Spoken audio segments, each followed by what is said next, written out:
first joined the server. Yes. That's right. So Yes, introductions. I forgot. It's been a little while, Bailey. It really has. Been a while. Yep, I was telling Nate, Bailey was there when we first came together as a peer support group in the community way back when, a couple years ago, and Bailey was so helpful and guided us along and everything, and is still in the server. This is... as Joe goes live without any warning. Yeah, that's usually how I roll. I don't think before I jump. Nice. Like, it's really good when you go cliff diving and stuff. There. Yeah. Yep. So, but yeah, this is Nate over there, and then we got Alan and Matt, and these are our staff members, and Matt is one of our directors. He was our advocacy director, and well, you know me. I'm just Joe. I'm just here. So You're just, yep. I'm just the Joe. man behind the curtain. That's all. I'm just the guy behind the curtain, answers the tweets and sends. Oh, look at the man behind the curtain. Yes, as you drink a brandy or whatever that is in a brandy glass. It's a beer. It's a beer. Yeah, it's a beer. That's one of them fancy beer. One of them fancy beers, one of those blood orange IPAs.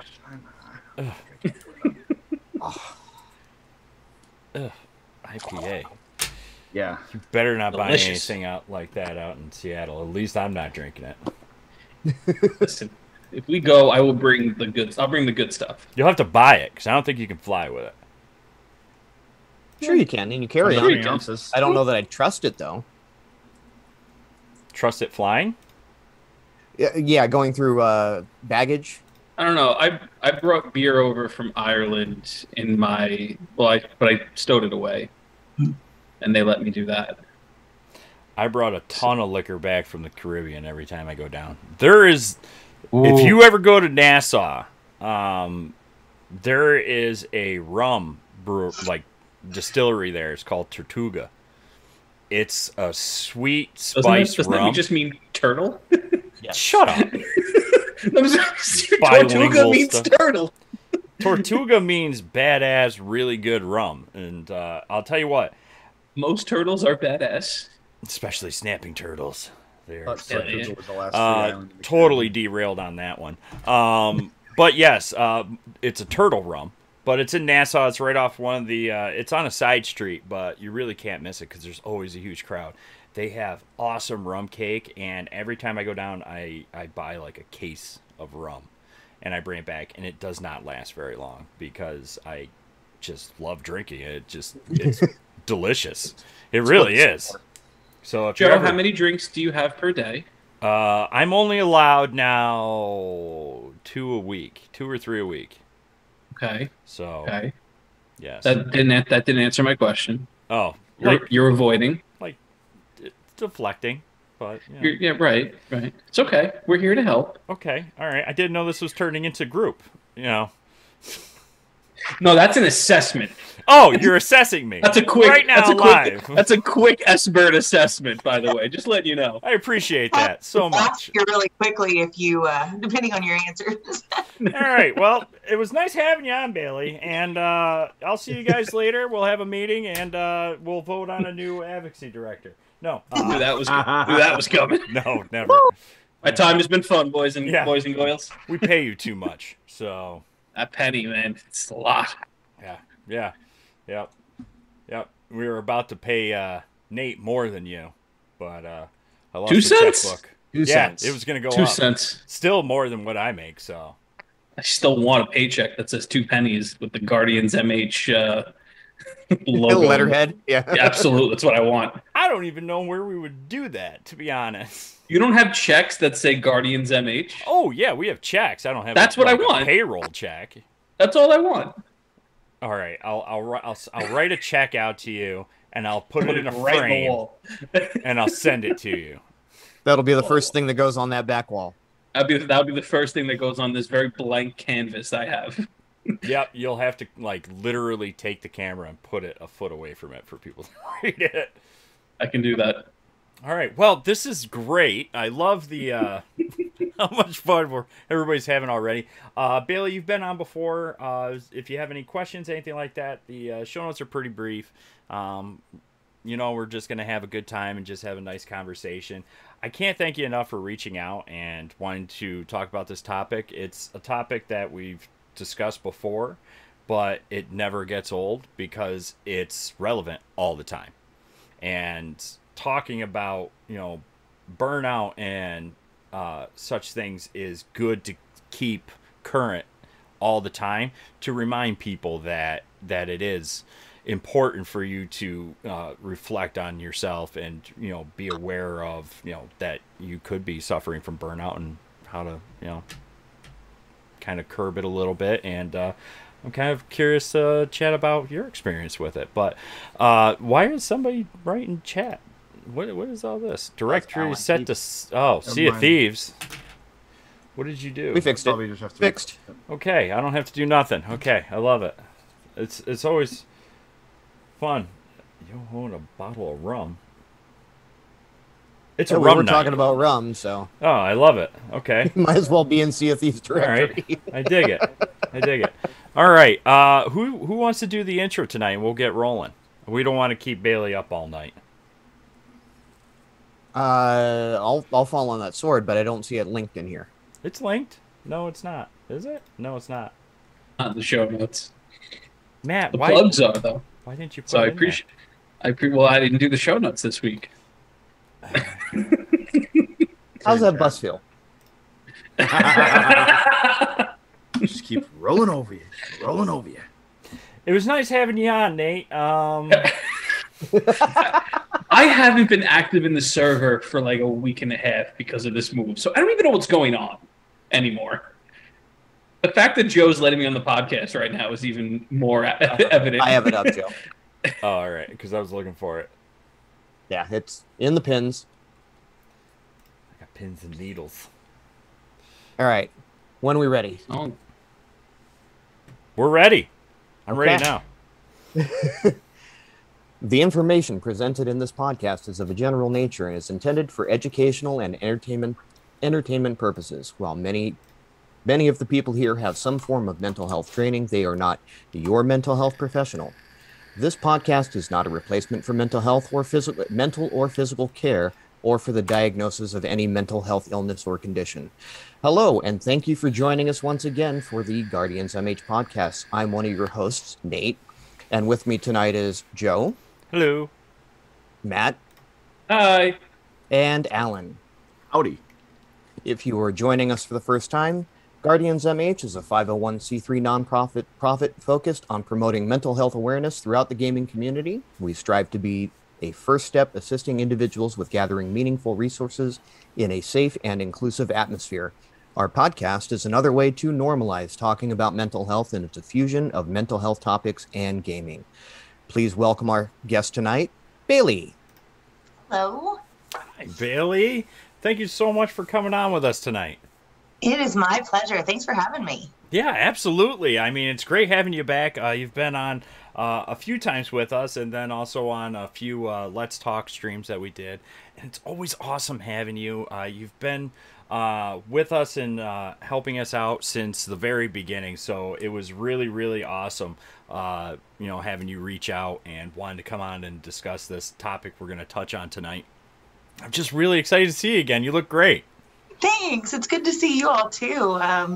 Feel a little more rested, well-rounded than probably the last time we saw each other, and that's why I wanted to reach out. Yeah, absolutely. For the people that might not know who you are, would you mind giving a little bit of background, talking about share a little bit about yourself? Of course, I'd love to talk about myself. My name is Bailey. I am a licensed master social worker, and I'm also a certified peer specialist. So I operate from a clinical perspective, but also from one informed by lived experience. And that's honestly, clinically, probably the biggest tool I have at my disposal. My background, my field of quote unquote expertise is suicide and suicidal crisis, both prevention, intervention, and then, postvention for those of us left responding. So those all kind of came to a really neat head during a pandemic. In my day job, I am a clinical liaison, so I do a lot of work in and out of the psychiatric inpatient facility, trying to get folks in touch with resources out here in the community that can keep them here in the community and help them define that community, their community of choice, rather than perhaps what they've been told for the rest of their lives. And so I get to come in at a really neat and hopeful place sometimes. I get to be that first glimmer of hope. Unfortunately, that means sometimes taking a lot of stuff away with me that then is mine to deal with just a little bit. And so I think that's how this all came around this time, was identifying that, really no one had it easy. And then, wow, I took on some stuff, huh? Yeah, Definitely. It's quite possibly one of the most prevalent things in our field. I'm a licensed clinical social worker.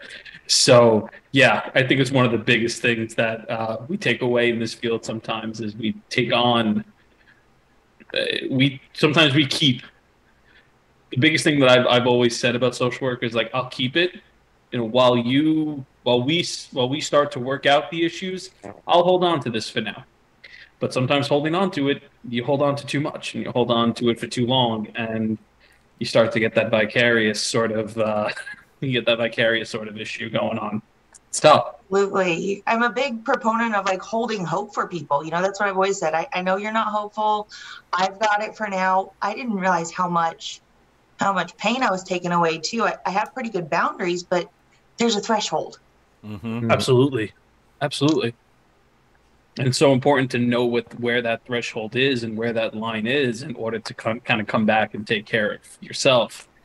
And I don't say that I do that I'm a professional at that by any stretch of the imagination, but it's important to always kind of keep that in mind at times too. Not that I'm horrible at it, but I've had moments where I've needed to take a step back every so often and be like, nope, took on too much, gotta go. It's a very fine line between being empathetic and still effective at what you guys do. Yeah, I think that's what I see most often. I don't know about you, Matt, but it's my lack of empathy. That's my cue, is if I start to hear somebody telling me about what would ordinarily be a really bad day. And I'm like, you got a house, okay? All right. No, but yes. I need to check out. No, it's so true. I will never forget, I quit a job because of that. Actually, right around the time I joined Guardians, I quit a job because I realized it was way too much. I was working 2 jobs. I was working till about 10 o'clock at night. And I noticed that the second job I wasn't as clinically effective as I wanted to be. Mm-hmm. I'm sure if you asked anybody that I saw, they'd be like, no, Matt was great. But I was like, no, I could be doing so much more, but I'm not, because by the time I get there, it's already 5. I've done 8 hours of hospital social work. And now I'm coming back in to do a bit more clinical stuff, and I'm not there. And I remember telling my boss that. And he said to me, and I quote, he said, good for you. Good that you recognized it. Good that you saw it. And he goes, he said to me, he goes, again, nobody's ever going to complain, but the fact that you recognize it is better. Mm-hmm. And I love that. Well, I don't know if I love it, but this says something I think about social workers is that's where we draw the line. If we're not competent anymore, mm-hmm. then we know we'll suffer. We'll make it through. But if I'm going to fail the people I'm serving, then okay, we got to do something different. Yeah, absolutely. Absolutely. But now I'm back to 2 jobs. But that's just because I like torture. No, I'm joking. Now, my resume on paper, fantastic. On paper, I look great. Right. In practice, no. Sometimes I sleep when I blink, and Oh, I can micro nap. Okay, we're back. And I'm good. Actually, the one way that I noticed it too, for me, I drank way too much coffee. Really? An absurd amount of coffee. I noticed my intake. Like my typical order was large coffee. Then it turned into large coffee with 1 shot of espresso. Then it turned into 1 coffee with 2 shots of espresso, and then 3 at one point. And I was like, "Oh no, this ain't good. Something's going on." Is that just because you felt you needed it just to kind of get through the day? Basically, And was now the I'm one thing- rethinking getting you that 30-ounce mug.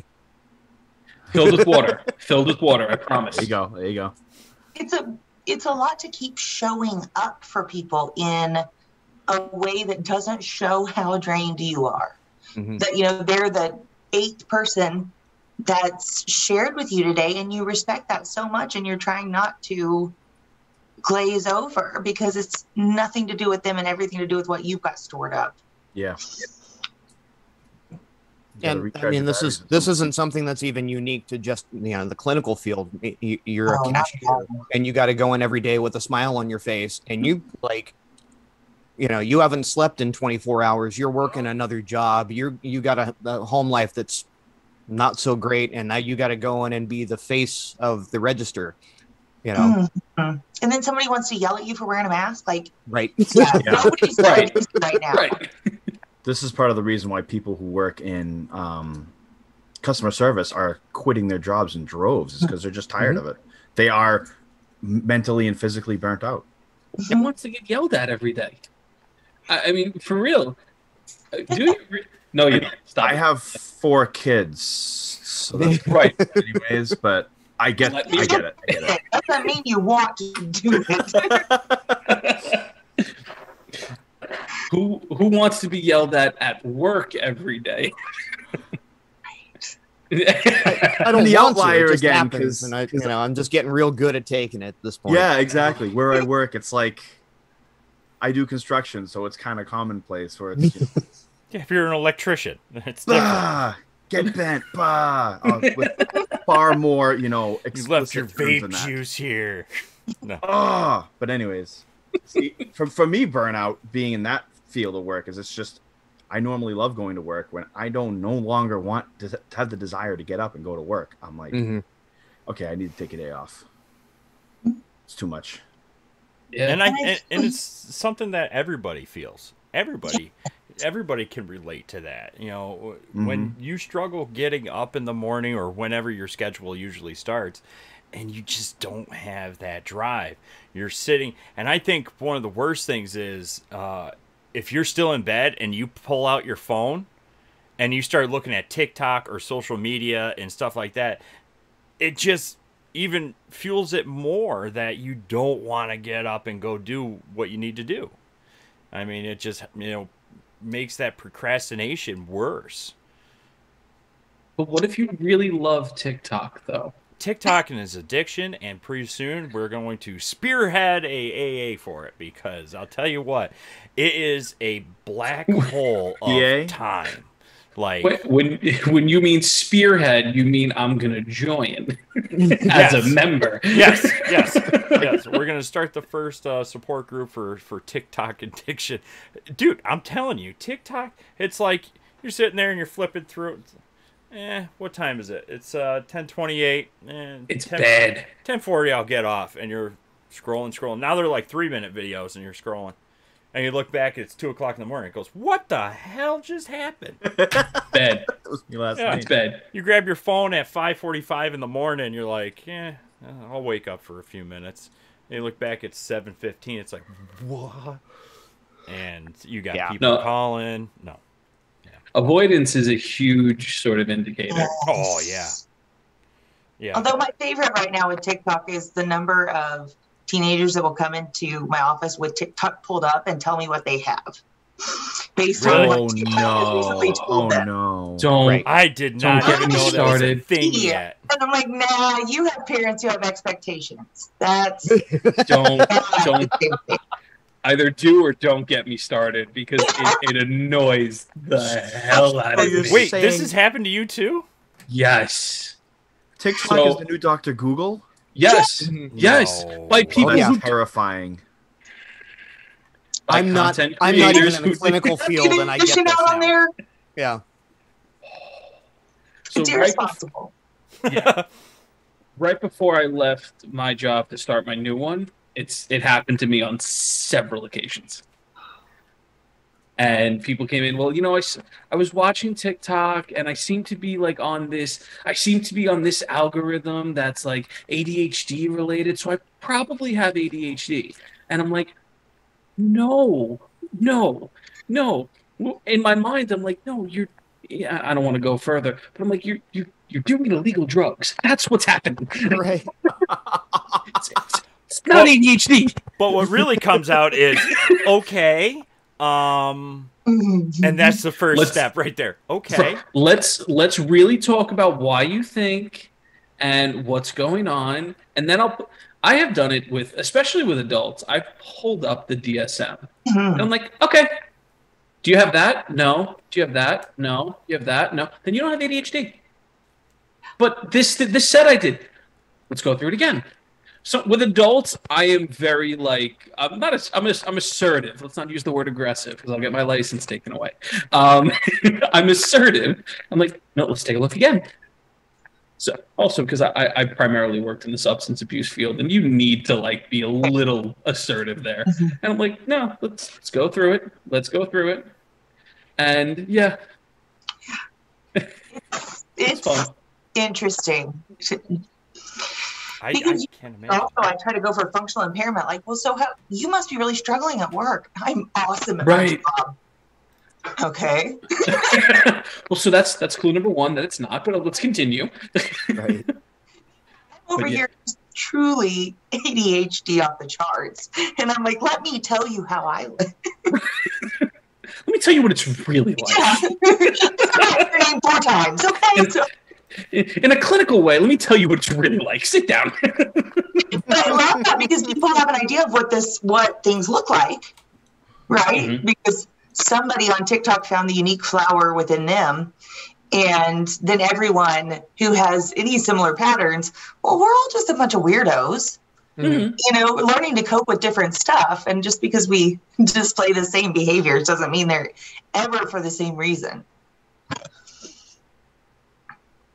So It's just blowing my mind right now. Instead of drinking or illegal drugs, and it injured my hip because I was yogaing so hard trying to get out of this burnout place. And I realized I can't self-care out of it. That had to be the ticket, right? I'm just not self-caring hard enough. And I realized self-care was it kind of sounded like you're not working hard enough. Mm-hmm. That was a problem. I was working too hard. So I couldn't self-care my way out of it. So I started listening to the things I tell other people to do. Novel, right? Oh, I wish I could do that. It's awful. I'm exercising normally and I'm drinking water. Well, it's easy to be able to tell people these things, but to do it ourselves is a different story where it's you're so used to, getting it out and saying it to somebody hey, and you're drinking enough water, you're getting enough sleep, are you taking breaks and this and that. But it's hard to reflect it onto yourself where you're I'm more irritable. I'm just stressing super fast. I'm very irritated, very quickly. I'm tired. What am I doing wrong? What's going on? And then, like you said, it's oh my God, I know what I tell people, as first steps. And then you start doing that yourself. It seems crazy, but it happens, I think, more times than not where, you just don't realize that's what you need too, Mm-hmm. Absolutely. Well, and it plays back into that common misnomer that if you're a therapist and you've studied psychology, well, then you don't need this. Yeah. Yep, absolutely. And my therapist passed on some brilliant information, which puzzled me because it wasn't on TikTok. But she said, you're really good at your job, but everyone you serve gets a break from you. Mm-hmm. So you're social working yourself 24 hours a day. Who are you failing? What are you dropping? All these things. When do you just let yourself off the hook? Because they don't have to deal with your crap most of the week. Mm-hmm. That was an exercise for me. That's profound. Mm-hmm. It is I really. gotta be a You hold therapist. yourself to a higher standard than the people that you tell every day to take a step back, be mindful of yourself and where you're at, and here you are going, What am I doing? Yeah, absolutely. Right. I have to be at least as kind to myself as I am to the people I talk to every day. I have to try. Anyway, there's the big goal, huh? Mm-hmm. So you mentioned before, and it's interesting because I've had this happen not only to me but to just clients that I've seen, where they self-care too hard, and then automatically it's like I'm even failing at self-care. Yes.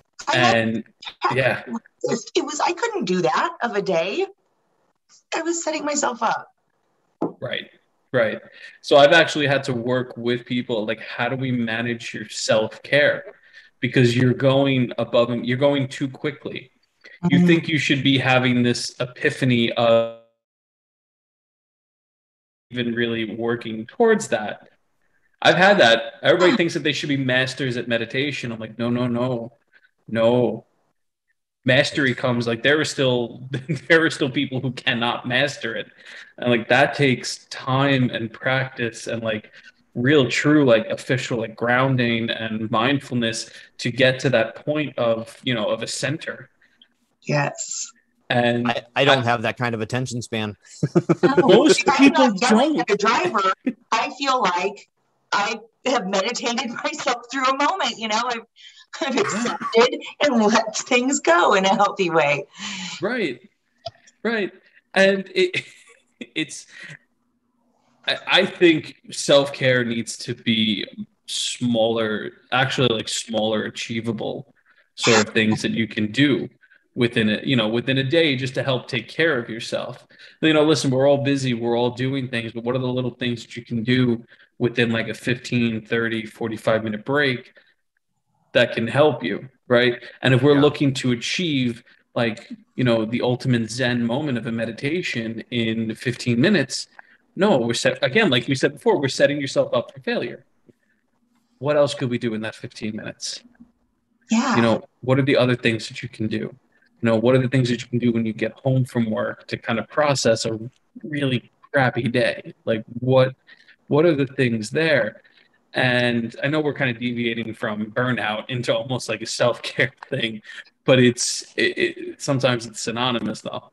Mm-hmm. I think that's our first response when we hear burnout, right? Is, well, what are you doing for self-care? And to me, I read something that changed my perspective, and it was, we need to normalize burnout as a workplace injury. Ooh, It is not a I love personal that. failure. It is a danger of the professions we've chosen. And so I think a lot of it was, we were also spread thin. We forgot to check on each other. And those of us, who were supervising, were just alongside other people. We couldn't hold them up. We were just trying to grab onto the, driftwood in the Titanic all together. There was no room. And so all of the coping skills that I think anybody had didn't work. They just weren't enough, us included. Mm-hmm. Absolutely. That was actually something I kind of found out the hard way, because I came into the Discord server looking for peer support, looking for like-minded individuals, a safe space where I could talk. And I guess in the course of sharing my experiences and sharing my stories, Joe and everyone noticed me and said, hey, would you want to take on a on a moderator role and kind of oversee some stuff, because I guess I was good at what I did.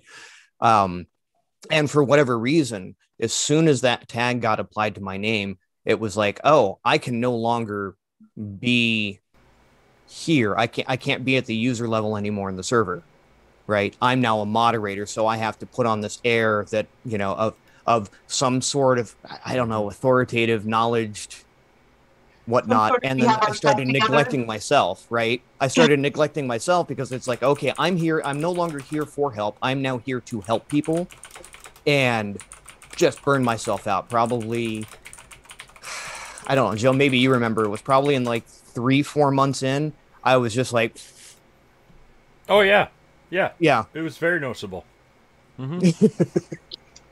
It hits you different when you start and move into that sort of role. When I first started doing crisis counseling with the crisis text line, that was a whole different world. At the beginning, almost every single night that I volunteered, I talked to Doc after, and he would check on me after for a little while at the beginning to see how my night was and this and that. And that first night was a doozy, and I wasn't prepared for that, and it hit me different. And during the training, a big proponent of it is self-care. Have a self-care plan in place for when you're done for the night and you're done, providing peer support. And that goes for any peer support network, and you're assisting other people, is when you're done listening to someone and assisting them and guiding them to resources, referring them, whatever you're doing, be sure to reflect on yourself too, and give yourself some downtime after to put yourself back into a safe space. I've gone for walks at 2:00 in the morning. I get weird looks, but I've gone for walks before. I'll jump on and play video games now. When I'm done, you'll see me pop on at 1:00 in the morning. That usually means that I just got done volunteering and I need to kind of digress a little bit. Or I'll listen to music. I have my little rock light that I have lit, and I have this little system that I do.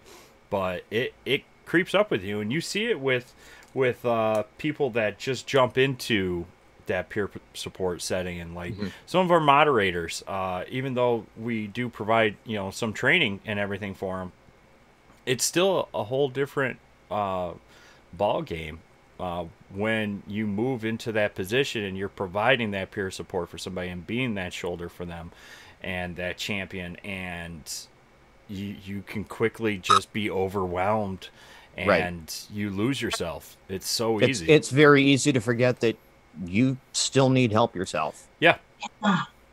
We always forget the both and, right? Two things can be true at the same time. I can be a good supporter and need to have my good supporters.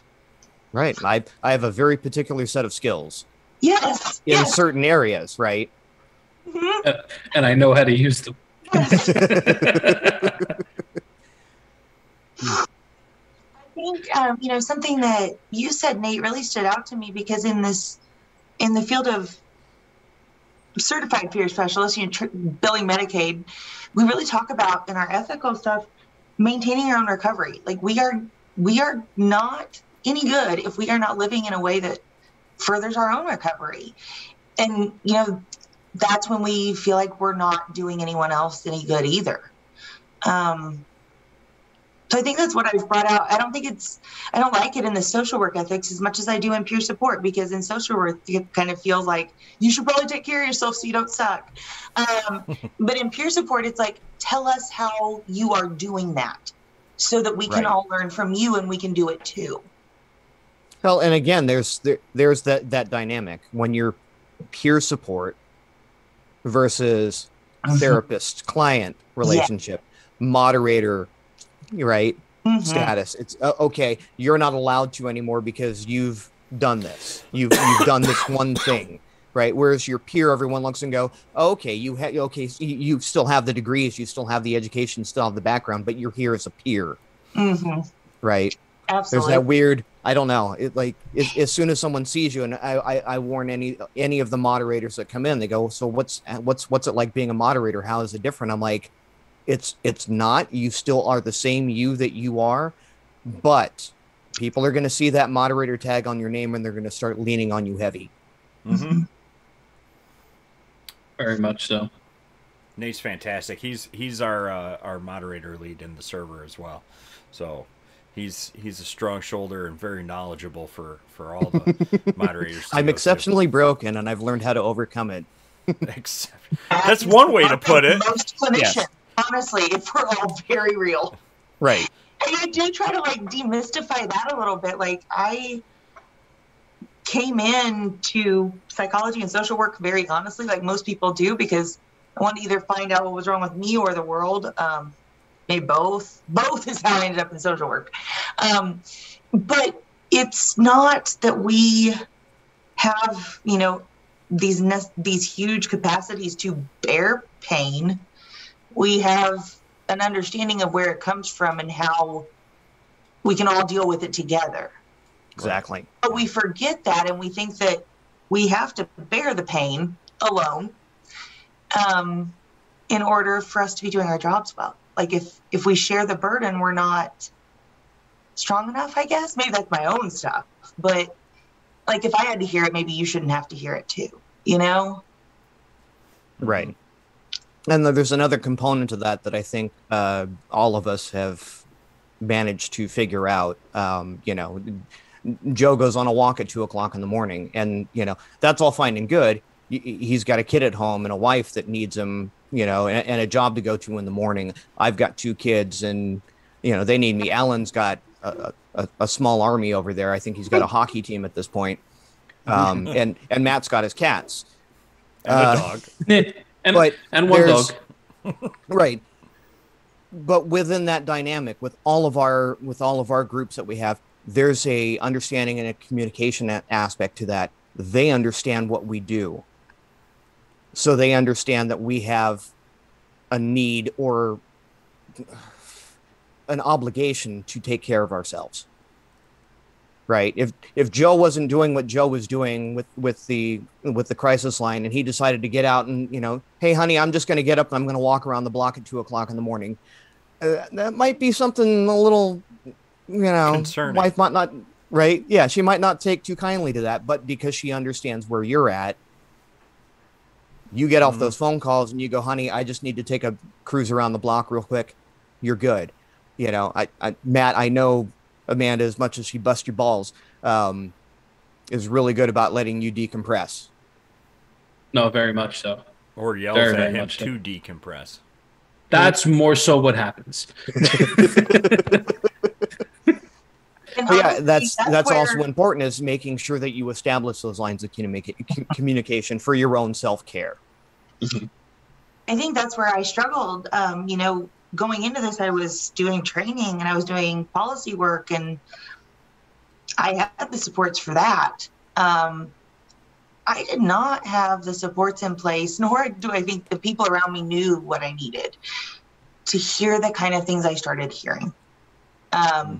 Joe was talking about earlier, he didn't recognize my background. I had to completely, over Christmas, I took a week and just changed my entire office, because not only did I not get to leave, I work where I live, and I probably more so live where I work at this point. But that was the corner I heard about X, Y, and Z in. And that I couldn't continue processing stuff until I was out of that. But I didn't learn that before I was doing it on my own. I didn't set up those things that we know to do as therapists, that we know to do as peer supports, because it was so quick and everyone was just learning on the fly. I was training other social workers how to be ethical over telehealth. I didn't learn how to then connect with them afterwards to make sure I was okay. Right. Mm-hmm. That is so valuable to have those communications, those ways to just, I almost think of it like a white flag. Like, I probably need somebody else to tell me at this point that I need to take a break. They'll see it too. It's funny, coming into this pandemic, and we went over to telehealth. My therapist and I went into telehealth, and there was probably about a month in, we weren't having good conversations, and we had a therapy session where I just looked at her. I said, "What's going on? Tell me what's up, because I'm seeing it. I don't know if you're seeing it." And yeah, we work through stuff with her, because coming client facing, it's just like, I don't know that you're being as effective as you think you are, because something about your dynamic is not working. That is so cool that you could have that conversation with them. I mean, just, lowering that power differential and just getting real and saying, we're two people in a relationship. Mm-hmm. No, absolutely. That is fantastic, actually.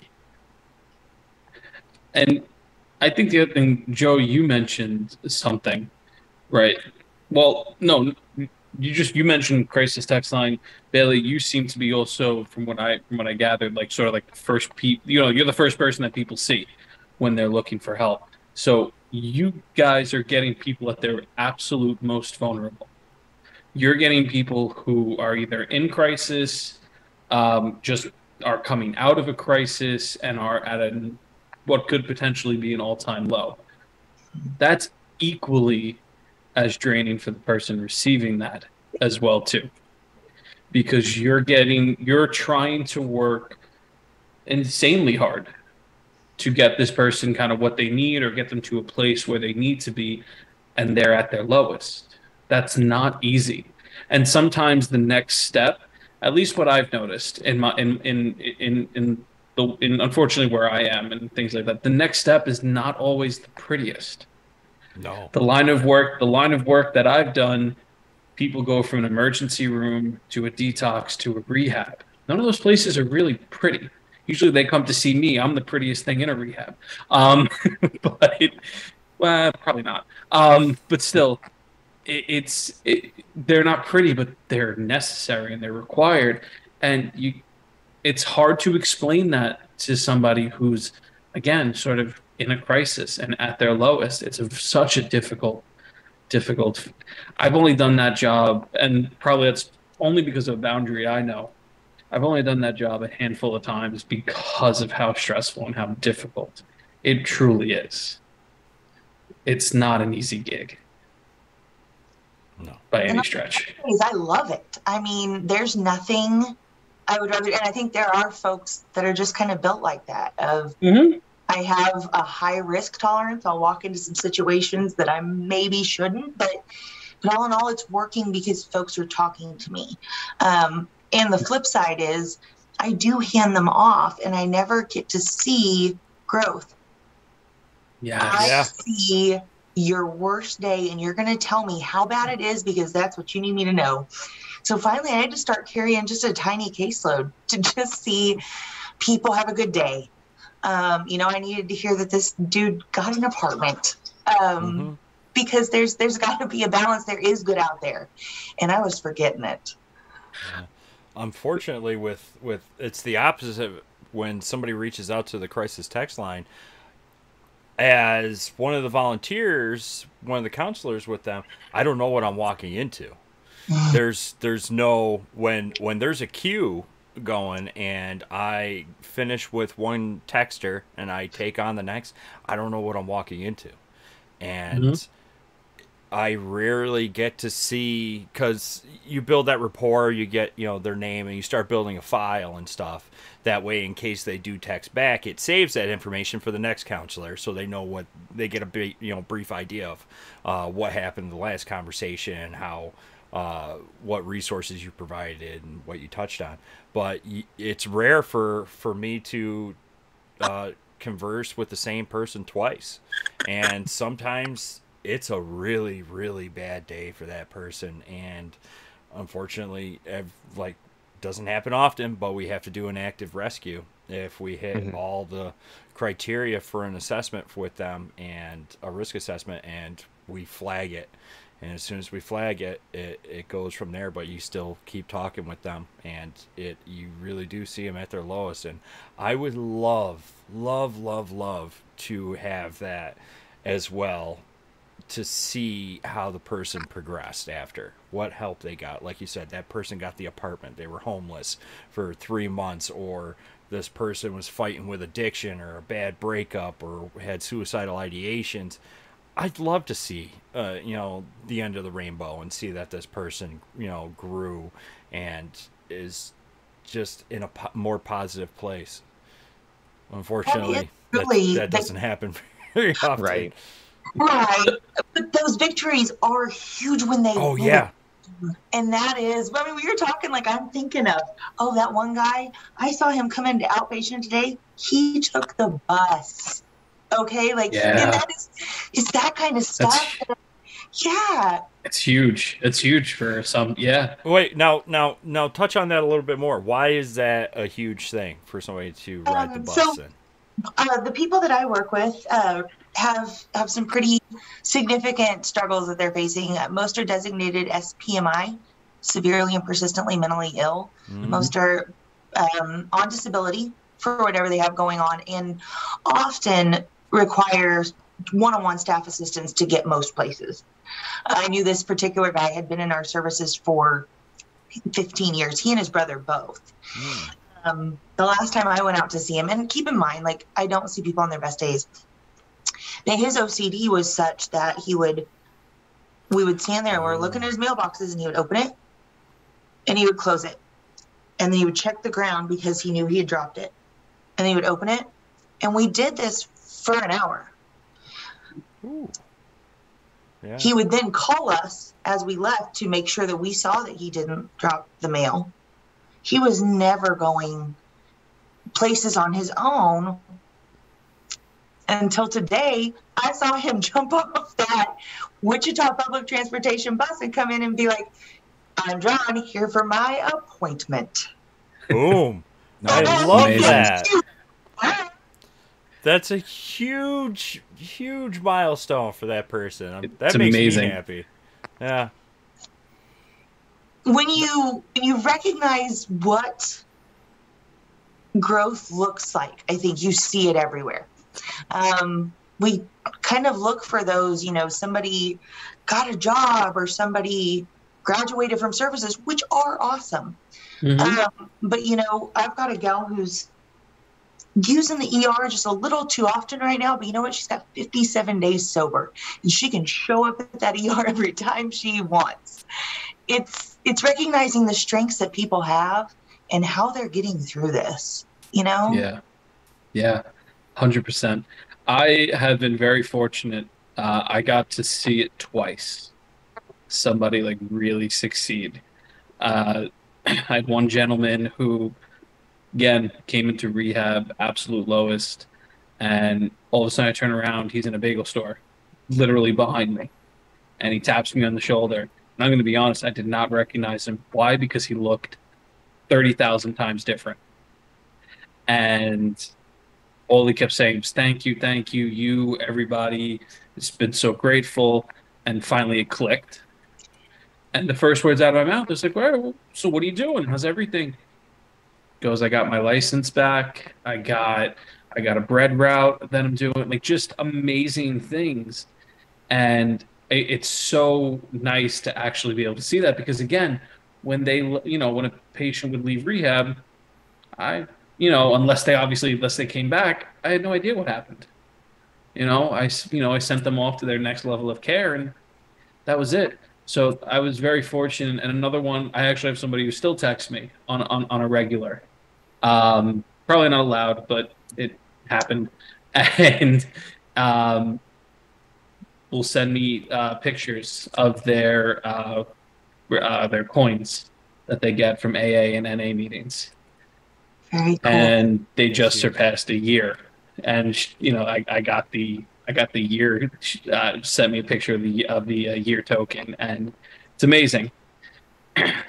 And it's always that aspect of knowing that, I was potentially part of that. Never know how much of a role anybody plays within something like that. And I tell everybody, like, I could just be the stepping stone, and that's very much okay. It's okay that you're going on to the next step, because this is how this works. Yeah, we're all going to I the love next it. right step. Right. Yeah. Right. That's so cool. Oh, I've been very fortunate to see it, and in my line of work, to see it twice is very, very fortunate. Yeah. Oh, I love this. Now, what are a few things? I know we've been talking about experiences and some examples and stuff, but just for anybody that's listening, I'd love to get both your guys' feedback for just a few things on a couple ideas on self-reflection to maybe realize that you are burning out in what you're doing, and a few things that somebody could do that might help them along the road? One of the things that I train on, but also I train on it because I believe in it, is called a Wellness Recovery Action Plan. And a WRAP, a Wellness Recovery Action Plan, is basically a list of stuff you know about yourself that you can use to keep yourself well. It was developed by someone who experiences voices, who learned to harness those voices to go on and do really great things, but she recognized she already knew what she needed to know. Mm-hmm. What I gained from this is, first, it asked us to have a toolbox. What do you know helps you all the time? And it should be pretty quick stuff. Mine is a fountain soda from like Quick Trip. That really makes my day. But also some coloring pencils, I have incense, a few yoga poses that I know are quick, because I know when I'm struggling, I'm not going to think about it. I won't think of those things. But then it lists, how do you know that you need to start doing that? What are the signs that you notice? And so if I'm noticing, oh, that's one of them, I need to go back. And then it's, what do other people notice? Who do you give permission to say, one of mine is my flat face. We could call it flattened affect if we wanted to. But basically, I just stop having emotion on my face. And my boss is very allowed to say, hey, flat face, seems like it's about time to take a couple days off. And she's usually right. But it gives me really concrete things, because the first thing to go is my ability to determine what I should do next. Yeah. Just to add on that, I know we spoke about it before, but I think I want, to kind of bring it home a little bit. Having people around you to say that, right? For me, I've had it a couple of times where Amanda has, she hits me, guys. No, I'm joking. No, you're not. But, no, she's basically, she gives you an honest assessment. Brutal. No, she does. And I also have a very good friend of mine that I used to work with. We remained very good friends, where she would call me and she'd be like, yeah, you were not yourself at work today. What was going on? And it was just very blunt and very like, yeah, you got to stop. Like, you gotta cut something out. You gotta calm down. You gotta like do something different. And she was her and Amanda used to always talk and be like, how do we stop him from working 3 jobs? Like, what do we do? And they did it. They beat some sense into me, sometimes physically. But I think Bailey, you're right. Knowing your own personal triggers, knowing your personal behaviors when something is kind of not right. Mm-hmm. Like for me, on a work sense, if I let my notes lapse, mm-hmm. I know something's going on. Like if I'm not doing them the night of or the day before, something's wrong. I'm not, because one, that puts me in jeopardy, but also 2, that's like just not good practice. I'm avoiding. Yeah. So I know that for me, and then I kind of have to come center and be like, okay, what's the next move? Let's not wait to the last minute to do 16 notes in one night, let's say, or sometimes more. But well, that's the part-time job. Well, that's the other thing is I cope by working. But when all of my work is clinical, that wasn't helpful. Right. Yeah. A lot of it is recognizing, and that's why it's important to have people around you to say like something's not right.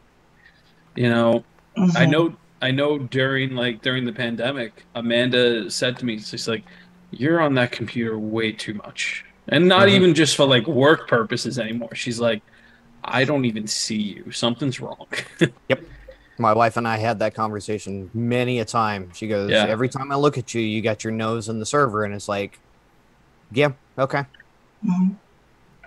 Because how much easier is it to deal with other people's stuff than our own? Mm-hmm. Yeah. Yeah. Oh, that's such the biggest saying on especially in Yeah. substance abuse. When you're focusing on somebody else's problems, you're no longer focusing on you anymore. That right there, that's well said, Matt. You nailed it right there. It's true. It's the absolute truth. Yep. I consider myself very fortunate that before I even recognized it, I've had Joe and Matt and Doc reach out to me in a DM going, "Everything okay?" And that's Yeah. such a strength to be able to receive that message well, Mm-hmm. to know that's sent with love and respect for what you bring. Mm-hmm. My sign is, for me personally, I know when to step back, and it's the main thing that I see is my irritability. My fuse Mhm. will be a quarter inch, and I will just fly off the handle. And it's like 10 minutes later, I'll reflect on it and be like, why did I do that? Yep. Wasn't that We've big seen of it a a deal. couple of times, and it's like, Yeah. and it always comes with we'll stop, we'll take a breath, and we wait, and all of a sudden we see Joe is typing. All right, I'm sorry.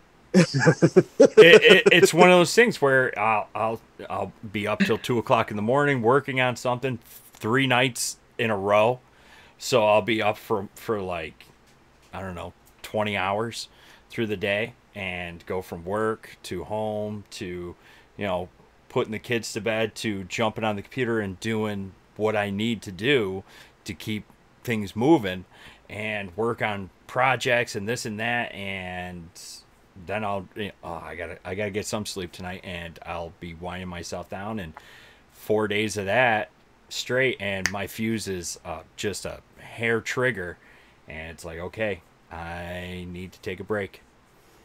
Take a break. I'm typically very sarcastic and snarky, and when my jokes don't land, I know Joe's not having a good day. Yeah, that's a good sign there. That's usually when Matt says something to me. Joe's not laughing, guys. Joe, Yeah. you all right? So, you good, buddy? Like, everything okay? I'm fine. God damn it! No. We love you, Joe. Just that Nate. Oh my gosh. Yeah. I will admit, one time somebody was leaving my office, and it was a bad conversation, and they were just being so resilient into what they needed to do. As soon as they left, my blood was already like boiling, and it's like I'm keeping it down, and I pull up my phone and I look, and I'm like, God, and it was like, okay, I'm gonna leave the office. I'm gonna go out for a bit, and I'm gonna go get a taco. Yeah. Because tacos make me happy. Therapy tacos. Tacos. Thing. Very And I healthy found a tacos. great Mexican restaurant locally. It opened up not too long. Haciendas. And oh my God, I'm going there tomorrow for lunch. And I've been looking forward to it all week long. And yeah, totally derail on that. When if we go out west, Matt, Nate, we're going for tacos. I'm going to get tacos at some point in time. Well, And if I'm not mistaken, we're going for tacos and tattoos. yes, tacos and tattoos. And Tacos and tattoos. big back tattoos. I came back just in time. Yeah. Why, you want to go? Whoa, You want whoa. You want a tattoo? Just don't tell Amanda. She doesn't listen to the podcast. I already have plans for my back, so mine will be smaller. Well, yes, that's one of the things that is the plan. One of the plans is tattoos and now tacos for going Tacos out and to. tattoos. The tacos are cheaper. Tacos are cheaper. Tacos are You cheaper. clearly have not had tacos with me. But I have to reach out to a Depends how many specific tattoo artist out in that area who does a lot of amazing work. You know someone in that area? I do. Let's and go. She is amazing, and she just got done doing a friend Chris's tattoo. It was on Twitter, and I have some of her. She sells some like her designs as like pins and stuff like that and bags, and I have them actually all throughout my office. I had a bag. She sent me a tote, and my wife stole it, and I don't have it anymore. It was really nice too. But no, yeah, I want to text her and see if we can work something out for the team when we get out there. Bulk Can we rate. get a non-bulk rate or a non-profit rate? Yeah. Bulk rate, non-profit rate. I mean, tax exempt. I mean, of course. Is there tax on tattoos? Not that I know of. I don't know. I would feel. Depends on where they are. I think there are actually out here in California. Because Gonna be honest, Of course, all it's the California. I mean, Right. All the tattoos I've gotten, I've paid in cash. So I don't know what that says about the place, but well, if you're laying on somebody's kitchen table, then I'm guessing you're not going to be. I won't say that on air. Get it on the table. Are those tacos? Do as I say, not as I do. Yeah. We're gonna take a shot first, and then we'll get going. Oh God. oh no, that bleeds. No. That bleeds. Yeah. Don't. Word to the wise: if you're going for tattoos, don't drink before you go get a tattoo. You will Don't do bleed it excessively. It's gonna suck. You're gonna have a bad time. And if you're gonna spend 4 hours in a chair, be sure you are hydrated, you eat something, and you listen to your body because it will take a lot out of you. I've Definitely. seen people get sick afterwards with not like vomiting or anything, but like a cold because it'll like beat down their immune system a little bit. It's I've seen someone go to vomit just because the shock of it. My thing is all my tattoos are black. I have a lot of tattoos, and it's all black ink. When I what type my tattoo art, dude? Bailey.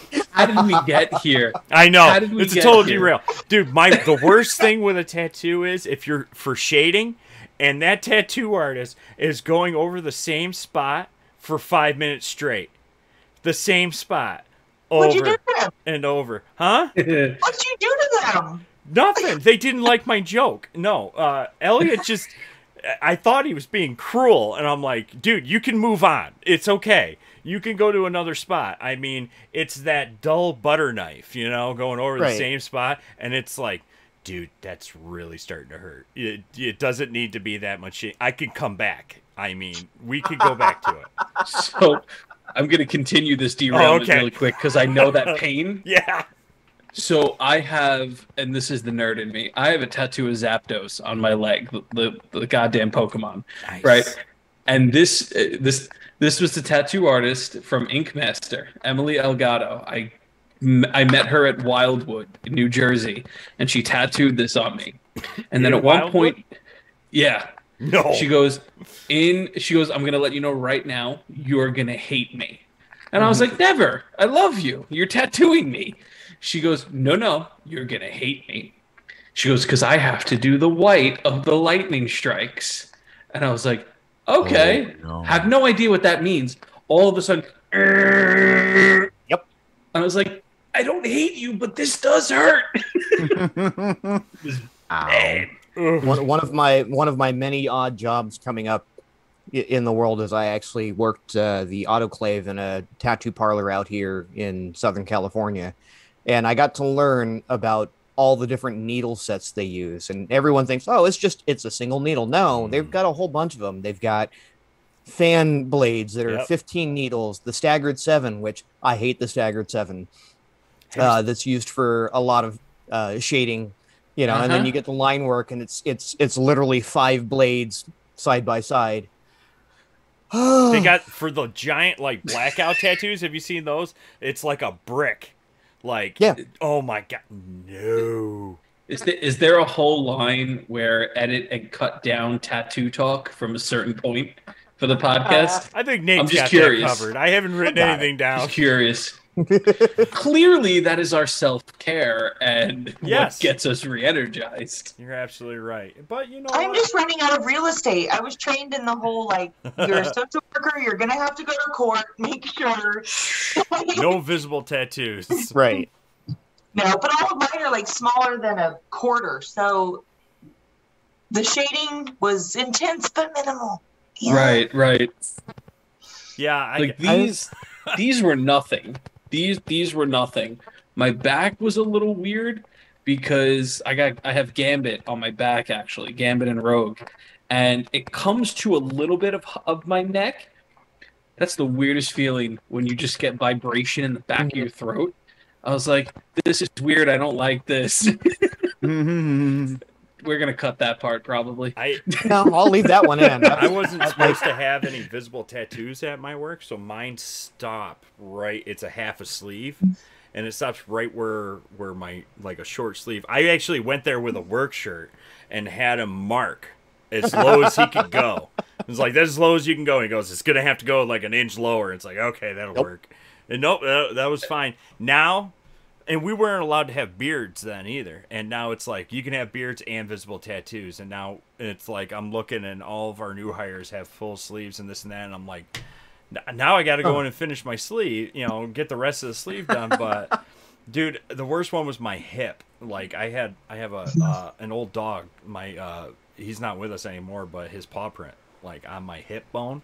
Dude, when he got on that bone, dude, and it goes through your whole body, it's like, that is a sensation right there. Okay, yeah, this is one of them. It's a brutal. The rib cage wasn't bad. Yeah, I've got from here down to the hip, I've got the whole rib side done, and then the running joke with my wife is she actually technically has more tattoos than me, but I have the one that's between the shoulder blades at the neck. Ooh. I have 3 of them there. It was an oops, a cover up that never got finished, and then a cover up on top of that. Oh my God. No. Wow. Amanda's got a whole piece on her ribs. If we go and the next time you see her, she'll show it to you. She shows it off.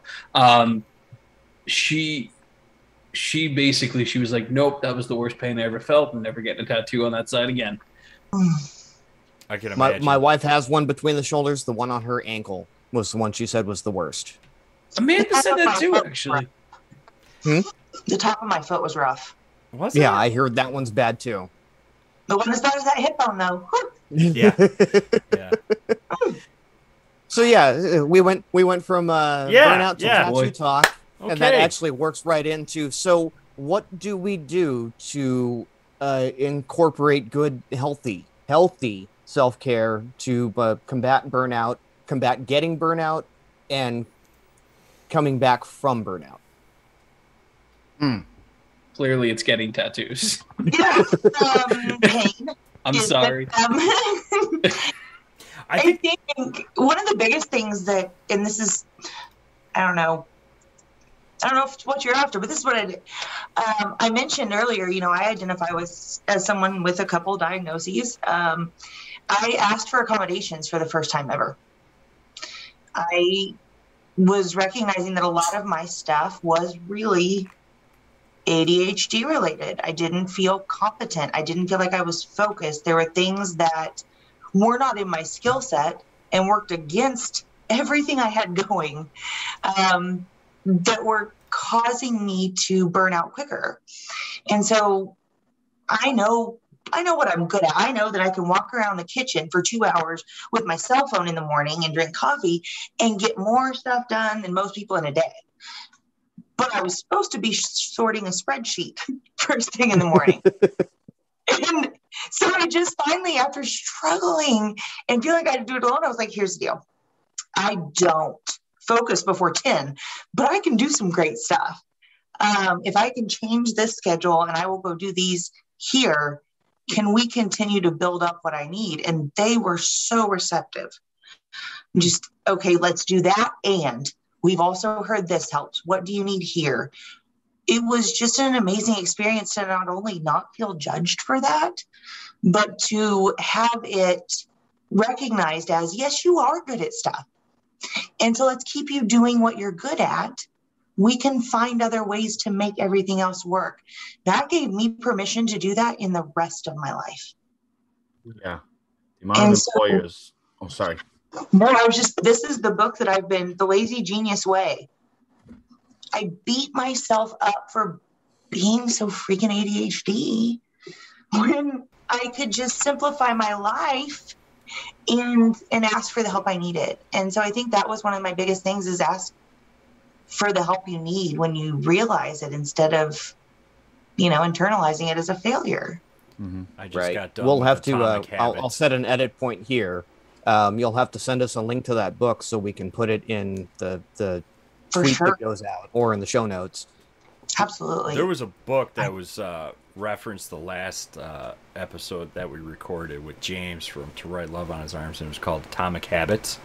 And that spoke to me. I love that book. I just got done with it this week. I had to read it. It's a small book. It's not very long. And I'll tell you what, it was pretty eye-opening, some parts of it. And it was like, this could work for me. So now I'm going to point at everything. Go, do I need to drink that? No, I don't. No, sorry. Edit that. Mine was little stuff like I get paralyzed over decisions. So now I eat the same thing for lunch every day. And most of my clothes look the same. And my life is better for it. You know what? I like gray and black. I mean, those are my favorite colors right there. I mean, I throw on a cardigan. I'm a social worker. It's just, I wear a hoodie all the time. I mean, I love it. I mean, that's my comfort zone. It was looking at all those ways I was creating stress for myself. What pressure am I adding on rather than just self-caring? What could I let go?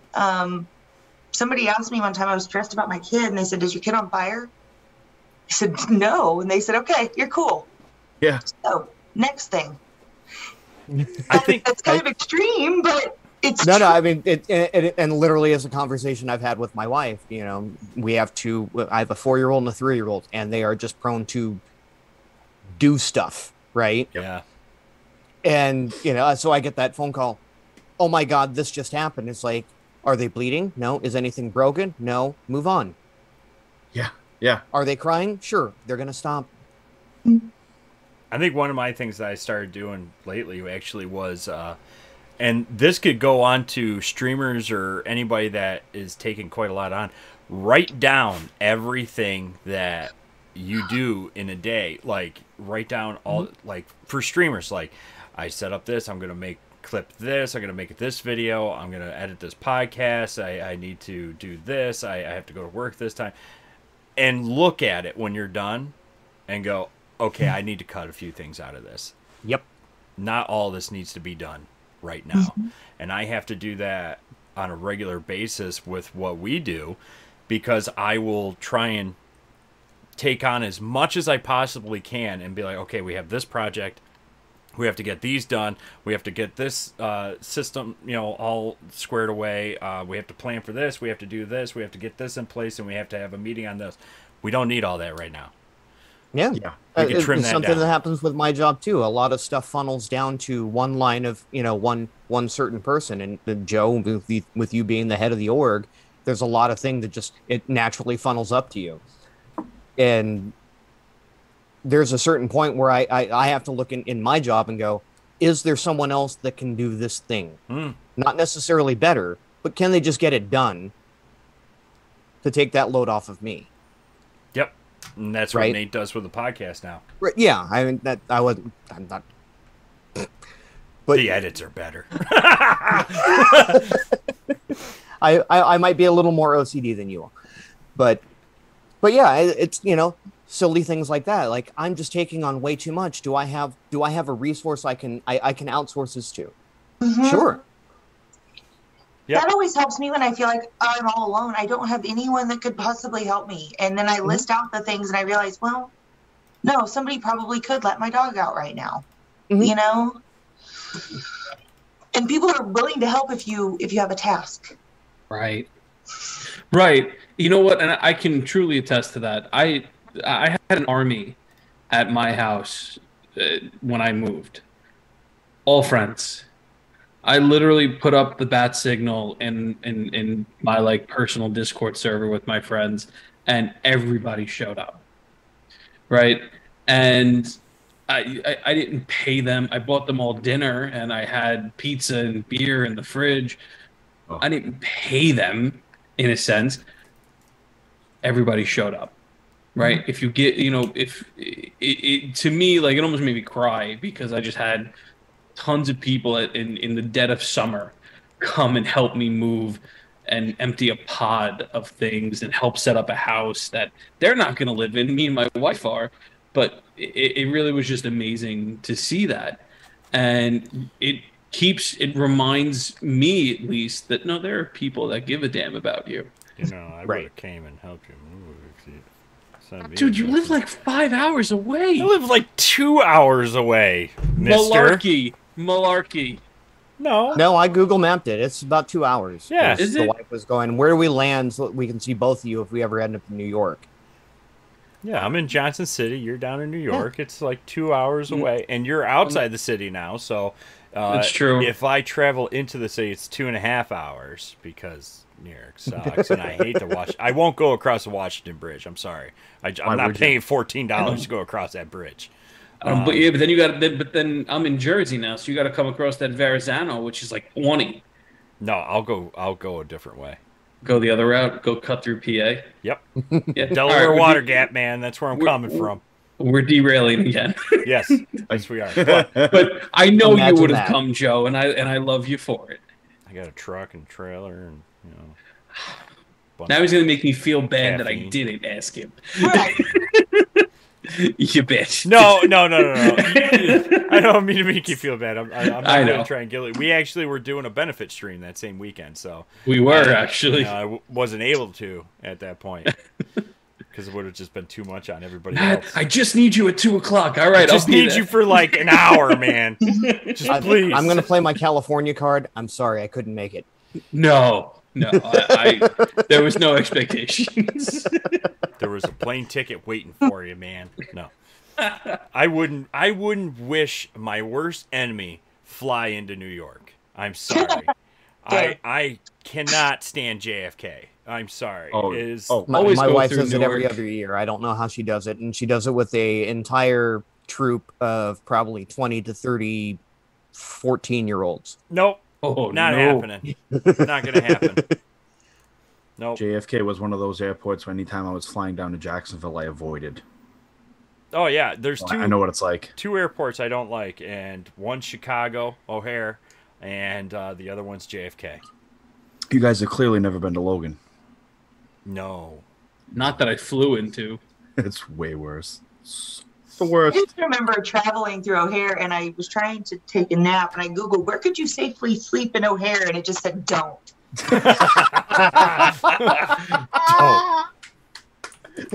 Nope. If you can avoid it, don't do it. Yeah. Just don't. Get a hotel. That is not an option. Google has no answers. Oh, man. Google says no. Don't. Yeah, well, hey. Yeah. All right, that was a great derail. You know what? We're about an hour and 20 minutes into it, and it's been so wonderful having you on, Bailey. You're welcome to come on anytime if you're free, and we'd love to have you back. But I think we've come to the end of the podcast before anybody turns into pumpkins. I was going to say, I thought Nate caught me yawning earlier, so I'll turn in on Midwest time.